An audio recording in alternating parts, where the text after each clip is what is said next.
Stephen Fuhr, Canada's defense procurement minister, visited Hanwha Ocean's Geopolitical shipyard on Monday for an on-site inspection ahead of the final bidding phase for the country's next-generation submarine program. It's now evolved into a government-to-government situation. It's a big procurement. This is going to be a relationship with the winner for years, decades to come. As tariffs have been in place for a year and half of our business has gone away. Cutting edge, it's absolutely fantastic. If we can bring just a fraction of that to Canada, I think us as a country would be a lot further ahead in our shipbuilding endeavors. Hello everyone, welcome back. Lately the headlines feel heavy, especially when they involve our closest neighbor. Harsh words, political posturing, and the occasional suggestion that Canada brings little to the table. Whether it's rhetoric or strategy, it's forcing Canadians to ask a harder question. Is it time to rethink where we place our trust? Yet while that tension simmers, a Conservative MP visiting Washington shared a message he says came straight from the US president. Tell the Canadians I love them. Strange timing. Affection in politics often arrives wrapped in interests, not sentiment. So the real question isn't whether we're loved, it's who shows up when decisions matter. Because here's what's quietly unfolding. Canada isn't short on options. German and South Korean firms are competing for a major submarine contract. On the fighter jet front, it's the American F-35 versus Sweden's Gripen. Two choices with very different strategic implications. This isn't just procurement, it's positioning. Defense deals shape alliances for decades. Choose one partner and you strengthen a corridor of technology, intelligence, and economic ties. Choose another and you redraw parts of your geopolitical map. When I asked you recently which fighter jet Canada should pick, the response was overwhelming, nearly unanimous for the Gripen. That says something. Maybe about independence, maybe about diversification, maybe about fatigue from relying too heavily on a single partner. But public sentiment is only one piece of the puzzle. Governments have to weigh interoperability, long-term costs, industrial benefits, and security commitments. So Canada stands at an interesting crossroads, not isolated, not desperate, but courted. And the deeper question isn't who says they love us, it's who's ready to build a future with us on terms that make sense for Canada. Now here's the tougher question, and it's not an easy one. Should Canada choose Germany or South Korea to build our next generation of submarines? Drop your opinion in the comments. But first, let's look at what's actually happening behind the scenes. According to a CBC report from late January, the two contenders aren't just pitching submarines, they're pitching economic futures. Germany's ThyssenKrupp Marine Systems, or TKMS, has partnered with Vancouver shipyards. Their proposal includes building a dedicated maintenance facility in Canada if their Type 212CD is selected to replace the aging Victoria-class fleet. The message is clear. Keep billions, estimated between $20 and $24 billion, circulating inside the Canadian economy and anchor long-term technical work here at home. South Korea's Hanwha Ocean is taking a slightly different approach. The company has signed multiple agreements with Canadian firms, including Algoma Steel in Sault Ste. Marie, a region feeling the pressure from US tariffs.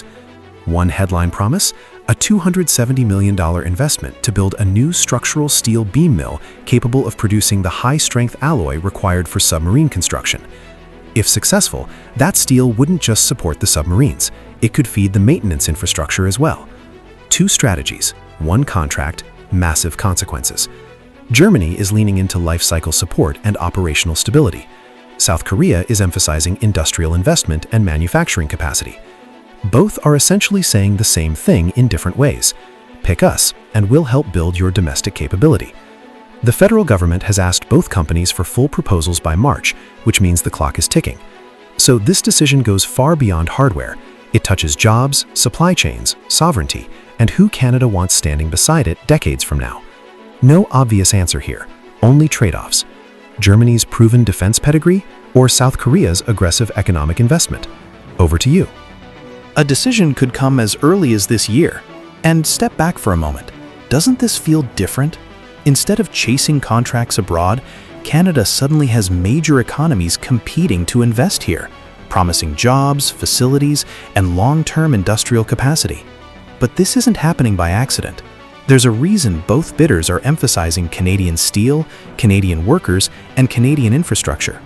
It traces back to a law passed by Parliament, often referred to as the Buy Canadian policy, which takes effect December 16, 2025. The framework requires federal departments to prioritize domestic suppliers and materials in major strategic procurements, with specific attention to Canadian-produced steel, aluminum, and wood. In short, if you want the contract, you need meaningful roots in Canada. And the companies are adjusting fast. Their proposals aren't just about submarines anymore. They're about economic integration, local partnerships, manufacturing footprints, maintenance ecosystems that could last decades. That marks a sharp shift from the past. For years, federal procurement was largely open competition, and many major defense contracts, particularly in aerospace and military systems, often went to American firms.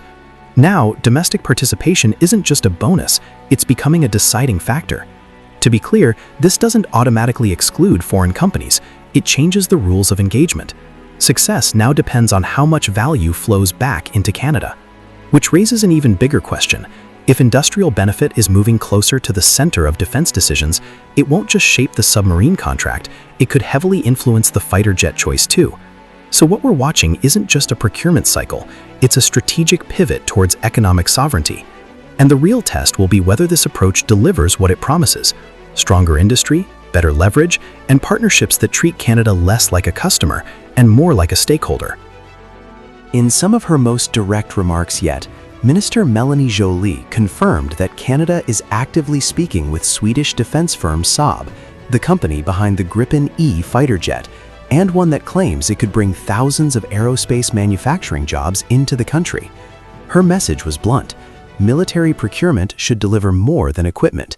It should deliver economic return. That thinking is clearly shaping both the fighter jet decision and the intensifying submarine race.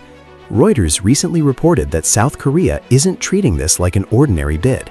A high-level delegation, joined by major industrial players, including Hanwha and HD Hyundai, traveled to Canada to lobby for the contract. That kind of presence signals just how strategically valuable this deal has become. Meanwhile, Germany's TKMS is leaning into technology, signing a teaming agreement aimed at advancing AI-enabled capabilities for Canada's future patrol submarines. Not just ships, but smarter ships. Of course, the public still hasn't seen the final specifications, and rightly so. Evaluating military platforms is complex work that belongs in the hands of defense experts who can weigh performance, interoperability, cost, and long-term risk. But zoom out for a second. What stands out is the dynamic itself: allied, industrialized nations actively competing, not just to sell Canada hardware, but to anchor investment inside our borders. That's textbook strategic leverage. And whichever direction Canada chooses, one outcome is already becoming likely: expanded maintenance infrastructure, deeper supply chains, and stronger demand for Canadian materials like steel and aluminum. So this moment isn't just about picking a contractor, it's about recognizing a subtle shift: Canada moving from buyer to bargaining power. Not a bad position to be in. If Canada follows through on higher defense spending and modernizes its navy, the impact could go far beyond national security. We're talking about real investment, jobs, facilities, supply chains built inside Canada rather than outsourced abroad. That's a noticeable shift from older procurement models, where buying advanced systems sometimes meant relying heavily on foreign partners for software updates, maintenance, and long-term technical control. For any country, that naturally raises questions about operational independence and strategic flexibility, which makes the current competition worth watching. Instead of simply selling equipment, bidders are offering industrial partnerships. They're promising Canadian jobs, Canadian materials, and infrastructure that could serve the country for decades. Regardless of who wins, the baseline expectation has clearly changed. Major defense dollars should generate domestic value. And yes, politics will always swirl around deals of this size. Messages of friendship between allies are part of diplomacy, but procurement decisions ultimately come down to interests, capability, and long-term reliability, not sentiment. The encouraging takeaway? Canada appears to have leverage. When credible partners compete for your business, you gain negotiating power. And from what we can see so far, either path seems likely to bring tangible economic benefits alongside the military capability. That said, this is still a complex decision, and many of the technical details remain out of public view. As more information emerges, the picture will get clearer, and it's a conversation worth continuing. So let me ask you, which direction would you lean right now, and why? Drop your thoughts in the comments. If you found this breakdown useful and want to follow future updates, consider supporting the channel. Have a great day, and I'll see you in the next one. Thanks for watching.